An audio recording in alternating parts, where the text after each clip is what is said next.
ഇന്ന് ഞങ്ങളൊരു ഈവനിങ് വാക്കിങ്ങിന് ഇറങ്ങി.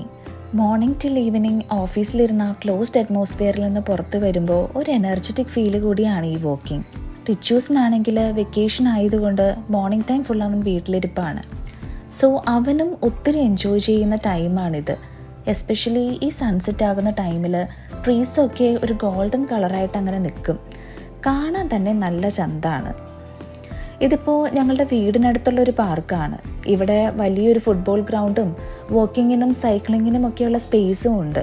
കാനഡയിൽ ഒട്ടുമിക്ക റെസിഡൻഷ്യൽ ഏരിയയിലും ഇങ്ങനൊരു പാർക്ക് ഉണ്ടാവും. പിന്നെ ഇവിടെ ഒരു സ്മോൾ വാട്ടർ പാർക്ക് സെറ്റപ്പും കൂടി ഉണ്ട് കേട്ടോ.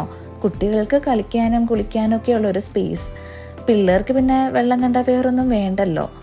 പിന്നെ നമുക്കാണെങ്കിൽ ഒത്തിരി ഭംഗിയുള്ള ട്രീസിൻ്റെ ഇടയിൽ കൂടി ഈ പ്രകൃതി ഭംഗിയൊക്കെ ആസ്വദിച്ച് അങ്ങനെ അങ്ങ് നടക്കാം. ഇതെൻ്റെ ഒരു ഫേവറേറ്റ് ട്രീ ആണ്. നമ്മുടെ നാട്ടിൽ ആൽമരം പോലെയൊക്കെ തോന്നും എനിക്ക്. ലീവ്സൊക്കെ ഇങ്ങനെ തൂങ്ങി നിൽക്കുന്നത് കാണാൻ തന്നെ നല്ലൊരു ചേലാണ്. പിന്നെ ഒത്തിരി ബേർഡ്സിനെയും കാണാറുണ്ട് ഇവിടെ. അങ്ങനെ ഒരു സ്മോൾ ആൻഡ് റിലാക്സ്ഡ് വാക്കിങ്ങിന് ശേഷം ഞങ്ങളും ഞങ്ങളുടെ കൂട്ടി കയറി. അപ്പോൾ ശരി, ബൈ.